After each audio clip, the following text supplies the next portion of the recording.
Aren't you glad you didn't see me during the summer for another hurricane? Actually, this looks really good, by the way. Like, where did you? This is really good. Um, it is good to be back under better circumstances. You know, people sometimes don't appreciate. You had Idalia in 2023, and then you had Debbie, which no one even talks about, in 24. Then you had after that, like a month later, Helene.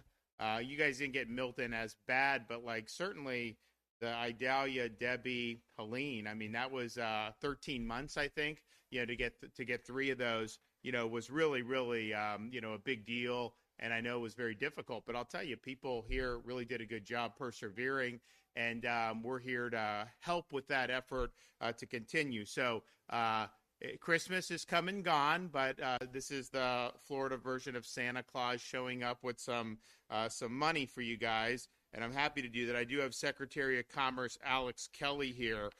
We've got folks really from throughout our Big Bend and North Central Florida counties that were impacted by these storms. They kind of cut almost the same path, many of them, and so they're going to be happy to be able to get recognized with a lot of different things. And I did see one of them. I saw Hamilton County. This is America 250 this year, 2026, and we are doing things to commemorate that in Florida. Now, we weren't even a part of that 250 to start. We were a Spanish colony at the time, so we were not one of the original 13 colonies. We didn't become a state until decades later. But nevertheless, we feel like we're the state that best exemplifies the spirit of 76. And so we're really going forward and doing that. And we're bringing, for the counties named after founding fathers, we're bringing statues there. I've already done Franklin in Franklin County. We did Jefferson in Jefferson County. I've got Hamilton coming for Hamilton County. They know it's coming. Madison for Madison County. We're doing that. I've got a beautiful George Washington we got from Mount Vernon. Put it in the state capitol. When you go in, you see it. But we're also doing a replica of that in Washington County. So stay tuned for that. But then we're also doing other ones throughout the state. We got Monroe down in the Florida Keys. We've got, and then other people that have exemplified, America 250 throughout the years who may not have been a part of that. So, I know we're bringing one of President Reagan down at Florida International University. I've got Calvin Coolidge coming down. This is somebody more people should know about Calvin Coolidge. Really great president. And other things like that. So I'm looking forward to doing that. So some of you guys I'll be seeing this spring. More people should know about Calvin Coolidge. Really great president. And other things like that. So I'm looking forward to doing that. So some of you guys I'll be seeing this spring on that. But now to the business at hand. We've worked really hard, even apart from hurricanes, on supporting rural Florida. Rural's very important to the lifeblood and the backbone and the culture of our state. I don't need to do rural to get elected. I didn't need to ever come, right? Seriously, there's so many people in Miami. I win that by 10 points. I win this, I win that. You could never do rural and still get elected just because of how big some of these other populations are. But that wouldn't be the right thing to do. And so I was the first governor to do public events in all 67 counties.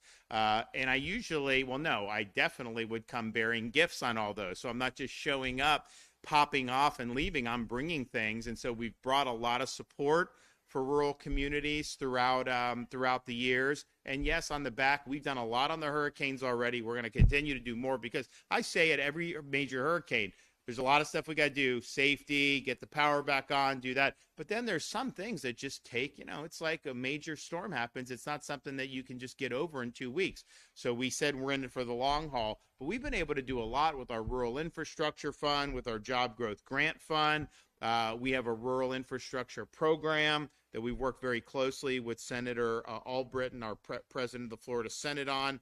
Small county outreach programs we've done. We've really, really maxed out our efforts to be able to assist. And so I think it's really important, and I think it's important to the well-being of the state. And then, oh, by the way, I mean, like when you show up, people appreciate it. You know, we have this thing because we're the only ones really leading on the immigration enforcement. So we've got a deportation depot in Baker County, close to Jacksonville. And we were there earlier this week because just our operation title 10,000 additional apprehensions. That's apart from what the feds are doing. That's their primary role. We're supplementing. And then total with local, we've got almost 20,000. No other state's even close on that. But when we set up that facility to help the processing before the federal government could take them back to their home country, people are like, oh, Governor, you know, Baker County, did you check with them? Are they going to be upset that you're putting this here? And I was like, well, you know, honestly, I didn't check, but, you know, I got 91% of the vote here, so I think they're probably going to be okay with it, right? I think they knew what they were getting when they voted back then. But it just shows you, you know, when you show up and you do things, nobody appreciates more than the smaller counties and rural. I'll tell you, nobody. I could bring $100 million to Miami. It's like shrug your shoulders, right? Or Tampa or something. Not that they don't appreciate, but like it's not the same as rural in terms of what they appreciate. So just notice that I'm happy to do it, but I also know that it is appreciated. People have been very grateful for that. So today, you know, we've got a lot of stuff that we're going to be doing. And so I'm going to go through all this. And so listen, usually we bring these mock checks and hand them out. There's too many awards. I can't do all these checks. I'd be taking pictures, you know, until dinner time, and I got to get back. I got meetings I got to get to. So we've got a lot. And these are all really focused on helping those areas in particular that had to deal with some of these hurricanes in recent years. So, $36 million in award to Taylor County through the Community Development Block Grant Disaster Recovery and from our Rural Infrastructure Fund. So Perry, $12 million for a new parallel treatment train. $8.5 million for replace current wastewater infrastructure, install modern equipment. $4.5 million to create a resilient independent water source. All these different things, huge for Perry. Taylor County Commissioners, $1 million for residential road in Steinhatchee. $4.9 million. Yeah. $4.9 million for Taylor County Special Needs Emergency Shelter. Now, hopefully you don't need that, but if you need it, then you got to have it, right?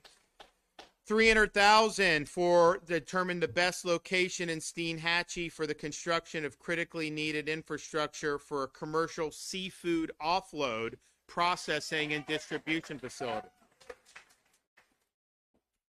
So we're going to the Kathy's Crab Shack after this. We're going to put out something. I've never seen bigger stone crab claws than I've seen here. Massive stone crab. I mean, just unbelievable, some of the stuff. And so this is a really great place to be able to do that. $4.4 million to Doctors Memorial Hospital to install whole facility emergency power system, replace the phone and communication system, and modernize the facility's water treatment system. We're also awarding $4.5 million to the Big Bend Water Authority to repair and replace critical water mains in Steinhatchee. $3.2 million to Jackson County. These funds will be adding a new well, pumping equipment, and water storage system. And then we're also doing Community Development Block Grant Infrastructure Repair Program, additional rewards, 2 awards. Saludos amigos de TampaHoy.com. Estamos viendo en vivo la conferencia de prensa del gobernador Ron DeSantis desde el condado Taylor. En estos momentos el gobernador está ofreciendo varios cheques a varias ciudades del condado Taylor. Además, dio un resumen de lo que ya nos habló en el día de ayer al estado de Florida sobre la celebración de los 250 años de la nación. Así que vamos a seguir escuchando más sobre la conferencia de prensa que está ocurriendo en estos momentos desde el condado Taylor. Statute to rehabilitate or replace deteriorated lift stations and force mains, install permanent standby generators at critical sites, elevate and harden electrical and mechanical components, and integrate systems monitoring to improve storm response. If the water is beneath and it's up, it's fine. When the water gets it, then it totally messes it up. So I like elevate on those things. I think it's been very effective where we've done it. $25 million, City of Port St. Joe, to rebuild and strengthen the wastewater treatment facility. $1.2 million, Gilchrist County, updated drainage systems. $1.2 million, Hamilton County, restore and provide improvements to the sheltering facility in Hamilton County. $1.3 million, Lafayette County, restore and harden the drainage and roadway system that serves residents, school buses, agriculture, and emergency vehicles. 2 awards to Levy County, $1.1 million to eliminate a safety hazard, restore essential recreation and tourism access, and increase resiliency. $358,000 to complete a fire emergency response and control project. We also have $1.5 million to Liberty County to improve, repair, and resurface the Bristol boat ramp to ensure safe access, mitigate environmental damages, and enhance long-term resiliency. And, you know, Liberty County is kind of like a wild card when it comes to America 250. I can put anything involving Liberty there. So if you guys have a statue that you want, you know, it's not limited to the name. I mean, anyone, I can probably make that happen as well. You know, it's a lot easier to get these statues because the blue states take down the statue so that we put them up in Florida. It's a much different mindset, but you know, it's a buyer's market, I guess, for that. $8 million, Madison County Board of County Commissioners to reconstruct the special needs shelter. We also have 2 awards to Cross City, $32 million to build a new wastewater treatment plant. And then $5.7 million to improve and upgrade stormwater drainage by installing elliptical reinforced concrete piping along the streets. $2.8 million to Wakulla County, design and, yeah, there you go, construct a project to line manholes, gravity sewer, and tie-ins. And then we're also awarding $8.5 million to 10 Florida small and rural communities through Rural Infrastructure Fund to assist with critical infrastructure projects and strengthening. And this is like $200,000 to City of Bluntstown, $700,000 to City of Gretna. These are things like roadway extensions, helping with stormwater systems. $1.4 million City of Mariana, $176,000 Franklin County, $300,000 to Hamilton County for a new building, $100,000 for Madison County for the industrial park plan.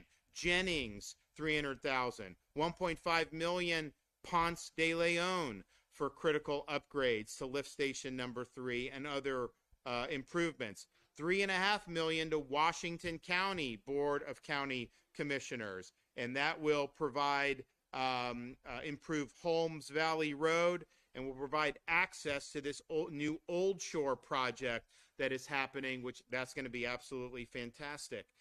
Rural Infrastructure Fund supports many projects across rural Florida, and we're proud to be able to do it. We do have $17 million in current year funding, as well as $5 million for Panhandle specific. So this all in, $167.5 million for rural communities.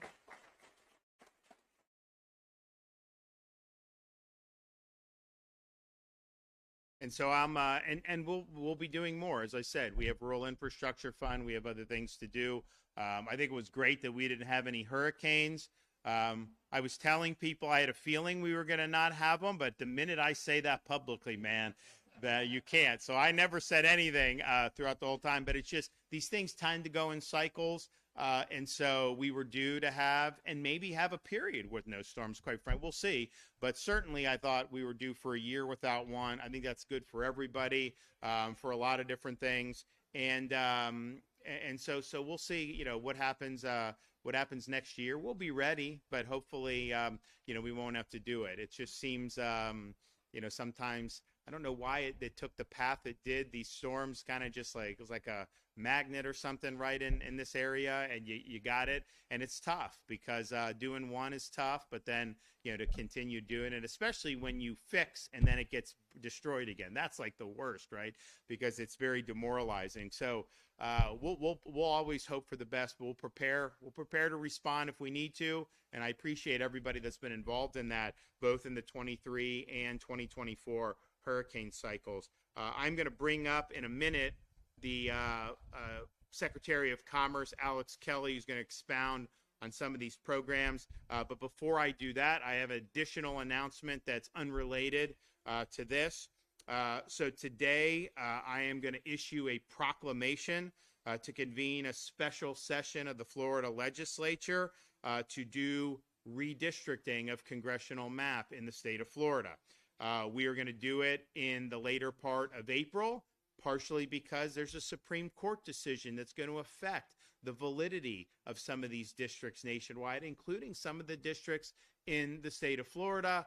We also need to see our population has changed so much in the last 4 or 5 years. We need to get apportioned properly, and people deserve equal representation. And so we look forward to being able to work with the legislature to get that across the finish line. I know there's a lot of people that are excited in both the House and the Senate to be able to do it, so they're going to get their chance to do it. But realistically, you can't do it now if the Supreme Court hasn't ruled. So we've got to give some time for that. And when we're doing it, it's still enough time for the supervisors to get everything in order. So I think it makes the most sense, and we'll be ready to go. With that, I'll bring up Alex Kelly.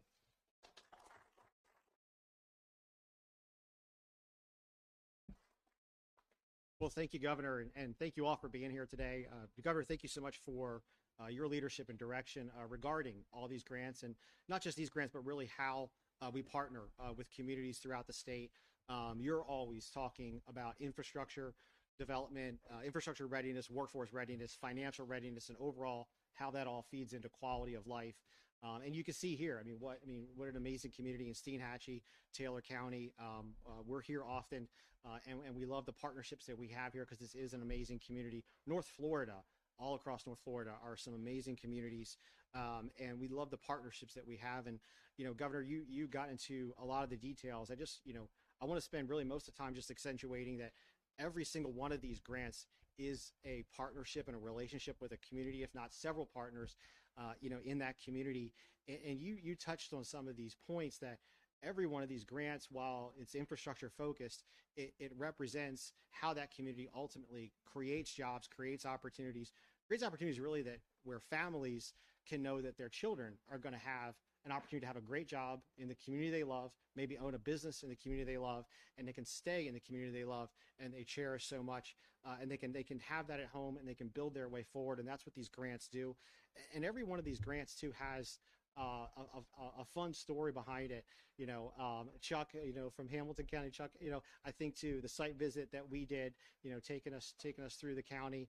I think, Jeff Hendry with the North Florida Economic Development Partnership. Jeff, you're a great steward and guide for so many of these communities. Likewise, your teammate Richard Williams and Opportunity Florida and the Panhandle communities is as well. We don't get this done without those kind of opportunities to visit with all of you. I think back to when we were at Port St. Joe, a year and a half ago, and kind of seeing the vision for where you want to go in terms of elevating shipbuilding, dry dock repair. But you don't do that without having a community that has the infrastructure to support the workforce to fill those jobs, right? So it all ties in. And Antonio, where'd you go, Antonio? There you are. Antonio, I saved you for last. Antonio Jefferson from Gretna, from Gadsden County. It was a month ago that we were at a barren field that you've been working on right off of I-10 in Gadsden County after touring several sites through the county. And that grant, like so many today, the grant that the governor just announced, it's about that story, about that vision. And Governor, I was in these shoes, but they were pretty muddy. Antonio took us to a very, very muddy field. but he created and he showed us this incredible vision for the jobs that are going to be created right there on I-10, that transportation corridor that's going to benefit, frankly speaking, communities to the east and west of Gadsden County. And so, and that meant the world, and that's represented in these grants. And that, so, you know, we really, thank you, sir.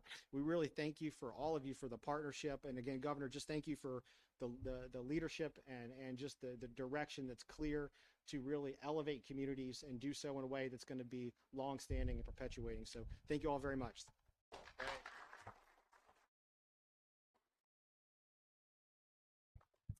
Well, it's a great time of year to be in Florida. I know a lot of people are freezing their tushes off in other parts of the country. We've got a great day today, and I think it's going to be a great winter and spring 2026 for us. So this is a great spot. You know, it's interesting. These storms, when they happen, like I remember Hurricane Michael, I wasn't governor yet, but I was running, and like everyone showed Mexico Beach. It just flat. A lot of people didn't know what Mexico Beach was, and then they're looking at it, they're like, wow, that's nice. So like, you know, they've been able to, people have like invested there because they see. And then I think same with Big Bend. It's like, you know, you get up here and like, this is a great place. Fishing is amazing. All this different stuff is really, really good. And it's kind of, you can visit, and it's like old Florida. It's not South Beach, which, you know, not my cup of tea down there, but it's fine. Like, it's not, you know, whatever. But this is something that is really, you know, how Florida was for, you know, most of our 180-year history. And, you know, we still have that here. So, I mean, I think it's really good. What they did here is amazing. I mean, I remember seeing this right after, and they have how high the water got on that pole is unbelievable for Helene. You know, Idalia was bad, and Helene was just like off the charts. And so it was unbelievable how high the water went. There was a credible amount of damage, but this is really, really well done. And I'm glad that you didn't have to mitigate anything this summer, and that we had a good hurricane season. Okay, do we got any questions back there? I'm using the same data that is used for the current maps. Well, a couple reasons. One, there's a U.S. Supreme Court case that's likely to say that racial gerrymandering is unconstitutional. We have a couple districts that has been thought that the Voting Rights Act mandates racial gerrymandering. So that's going to force it one way or another. And I don't think it's a question of if they're going to rule, it's a question of what the scope is going to rule. So we're getting out ahead of that. The other thing is while, yes, you have to use that data, our districts are malapportioned. So when you're making judgments about where to draw a line, I think it's totally appropriate to use as a factor how the population may have shifted in a given area. So maybe you draw a line going one way in a county instead of the other. And so I understand you're using that data, but you can also use the updated information to make sure that you're making a sensible decision. Because, you know, the reality is this county won't be split. There's not a lot of people in it. You can do it. We have some counties that are big enough to have 2 congressional districts. Some could have way more than that, right? Miami. And so you got to make these decisions about how you do. Tampa Bay, all this stuff. So I think it's totally appropriate to do that. We've had 10 years of population change and just since COVID, easy, probably even more than that. Honestly, like some people are saying, we have had enough people move. Like, you know, it's like it's a lot. And so I think on both of those bases, we have an ability, not only an ability to do it, but really a duty to do it to ensure fair representation. But I have a very high degree of confidence that at least 1 or 2 of those districts on our current map are going to be implicated by this Supreme Court decision. Your office came up with that we're under right now. So first of all, to say my office did some, if you look at some of the things in Southeast Florida, that was kind of the legislature wanted to kind of do that. That was not what we had proposed there. So that's first thing. Second thing is it has been viewed as 1965 Voting Rights Act Section 2 requiring the use of race in drawing districts. And so there are certain of those that are considered VRA. I think what the U.S. Supreme Court is going to decide is like, wait a minute, you know, VRA is like no discrimination But when you're using, then you are discriminating in a different direction, right? And so that was not necessarily up for grabs at the time in 2022. We've had subsequent litigation since then, and the Supreme Court wouldn't have taken this case unless they were willing to reevaluate that. So I think the context is different. I think at that time we didn't have a sound expectation that deviating from that previous understanding would have meant that the map would have been upheld. Now I think you're probably in a situation where the map can't be upheld unless we make some changes. The Senate could be passing rural renaissance legislation. How important is that in your mind? Well, look, I think the president of the Senate, Senator Albritton, is a friend of mine. He really is passionate about rural Florida, and he's got a lot of ideas. We've helped him a lot on infrastructure and other things, and so I think he really views it, as a great legacy item. I told him, I said, because he's down there, I mean, in Wachula,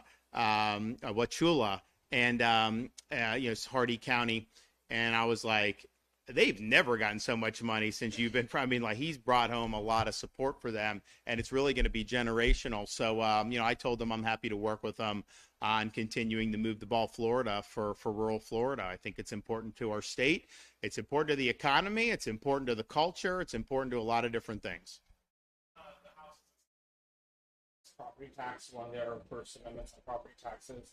You said that you don't like what they're doing in the House with their buffet of options. When are you going to release your plan? So here's the thing. This is going to go on the ballot in November, right? So, first of all, we're working hard to get it right. And there's a lot that goes into it because you got to get it passed, right? So, voters, how are they going to respond when they read this? A lot of voters don't understand the amendments. That's just a fact. I mean, they tell me that. Very smart people tell me they don't understand. So you got to write it in a very clear and concise way where everybody knows, what we're looking to accomplish here. And there's different iterations. You also have to have the structure of it right. You got to get the votes. You got to do all that. So we're doing that. We're working very hard on it. We have worked very hard on it. We've got a lot of great data now to work off of, but we got more work to do. Look, the House is free to do, what they want. I mean, I just pointed out, if you put multiple possible amendments on the ballot, that means none will pass. Let's just be clear, because you may like this iteration, you may like that. So even though maybe 60% want property tax relief, your view may be different. Then how do you do it, right? And so that's a guaranteed way to kill it. So that's not, if you want to get something to pass, you got to go with one vehicle. I don't think the Senate would put all that stuff on anyways, but you got to go with one vehicle. So that was just my insight on it. And then they also had the idea of giving property tax relief solely to 65 and up, and I rejected that. Part of the reason is if you've had a house for a long time, you get locked in at homestead. It goes up, but not as much, right? So you'll literally have neighborhoods where someone's retired. They've had a house for 20 years. You'll have a family, family of four. The parents are 30, 35, let's say, and their tax basis is way higher than what their neighbors is. And so they're paying maybe 5 times, right, because of the valuation. So this whole thing with property tax, to me, is taxing unrealized gains, basically, because they're saying, oh, your property went up, your property did this. So I think it's created a whole host of problems. It also, we talk about the real estate market being, quote, frozen. People don't want to sell their homes. And a lot of times they'll say they're locked into a lower interest rate. So why would they want to sell? And in particular, if you have elderly who may want to downsize, they don't want to downsize and end up with a higher interest rate, higher whatever. So that makes it harder for young people to have access to good deals on the market. But the tax is a big part of that too. Because if you have a home, you've kind of outgrown it, you're empty nesters, you want to downsize, maybe a young family would want to buy it. You don't want to sell and then end up with a much higher tax basis. Think about this. In 2019, the first year I became governor, local governments in Florida took in $32 billion in property tax revenue. Today, it's $56 billion. Now, I don't think it's gone up as much here in this part of Florida, but in some other areas, their budgets have just exploded because they're getting all this revenue.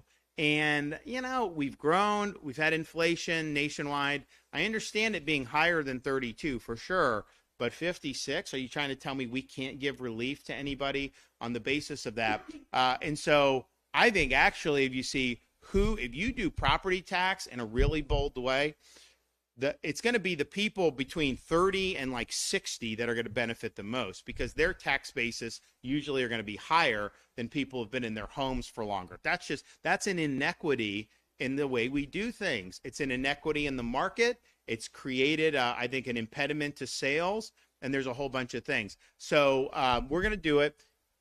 I don't know that it necessarily is something that you do in the regular session either. I mean, we'll see happens. I think there's some value in teeing something up that the voters see they're going up to do this. And then voters can talk to their members about what they want to do. You get into a regular session, it's 60 days. There's things flying all over the place, and things kind of sneak through at the last minute. And it's hard for me to keep track of. I mean, I've had things plop on my desk. I'm like, where the hell did this come from? Some random legislation no one was talking about. All of a sudden it gets popped out the last week of session. So that's just kind of how things go. So I do think there's some value in having something, really big, meaningful. And look, I'm just doing this, like, first of all, I'm in public housing right now, so I think I'm not paying it. But you have people around the state who will consistently tell me that this has been an impediment for them, the property tax. And we got great announcement on homeowners insurance coming up soon for Citizens and some of these others, and the filings coming in with reductions, which, people a few years ago thought it wasn't. They thought the whole market was going to tank, and now you're seeing it turn, and not having a storm helps, quite frankly. So we're gonna talk about that. I think people will be pleased with the progress, but the reality is Citizens we may have a little bit more control over, but the rest of these are private companies. If I could just say charge everyone $1 a month, I would do it. That's just not how it works, right? But the tax, we totally control the tax. Like, we the people through our Constitution can figure this out with the tax. And I just say this is what people are getting pinched on, are these property taxes. Now in my budget, I put in money to just give the rural whatever revenue would be lost. Not everyone's very excited about that, but I'm just like, look, I want to get this done. So if I have to do something like that, I'm fine. It's not a lot of money. So that's in my budget. But yeah, this is the thing that I have. And I tell some of the legislators, I was like, we've cut everything at the state level tax. We have no income tax. We now have no tax. The sales tax is exempting all the essentials, including baby items, including disaster preparation, including permanent back to school holiday, all these different things. Second Amendment holiday just ended at the end of the year. That's not permitted yet. I'm working on that, but that was very popular because people are going in and getting ammunition, and they're getting accoutrements, and they're getting firearms without having to pay tax. And I know the shops really appreciated that as well. So we did that. We eliminated the commercial business, the business rent tax, which hurt small business. Totally eliminated, gone. So it's like, okay, well, at this point, what could we really do on tax to make a difference? And the reality is we are one of, if not the lowest tax state at the state level in America. But at the local level, and it goes in the Constitution, that's why it's got to go on the ballot, this is where people need the relief. And so, I don't have any pride of ownership. This isn't about me. This is about just me as the chief executive, the one that was elected by the entire state in a pretty big margin, that I hear from folks. And so I'm channeling that in a productive way to be able to give people some really meaningful relief. And I think that I think the voters are going to really be interested in that. And I also think you do it because it's the right thing to do. You do it because folks are want relief. But just from a political perspective, if I were running, legislature, Senate, any of these things, I would definitely want to have good property tax on the ballot to be able to get people to be excited about voting. Because you may not get the same turnout we got in 22. People were really excited to vote in 22. It's a different context, different environment. So I think for the legislators to put this on, I think it would be really beneficial for them because I think they'll be able to juice more turnout for their elections. And that's not the main reason you do it. The main reason is because it's right substantively, but I do think it does have that added bonus on top of it. Yep. Supreme Court justice, particularly as it relates to potentially having a justice that's willing to break from prior court precedents? Well, I think so. We have a vacancy on the Florida Supreme Court.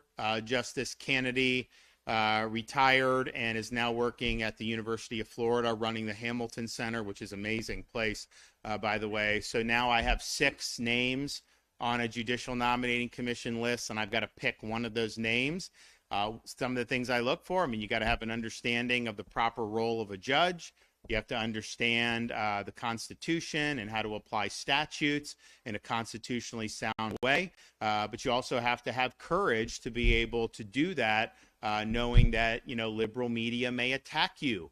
You may get blowback for doing the right thing, but you got to be willing to do that and rule and not worry about all those other things that may happen. In terms of precedent, I mean, I think you treat precedent with respect, but I also think that if the court has taken wrong turns, particularly constitutionally, the most important thing is to get it right.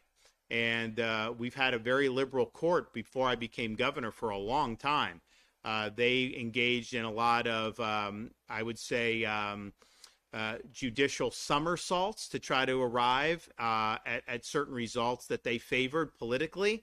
And I think it distorted some of the underlying jurisprudence. So I think there is some work to be done there. That's got to come up in the appropriate ways. But one thing I think that they should be doing, Texas Supreme Court just nixed the American Bar Association from being able to be the accreditor for these law schools.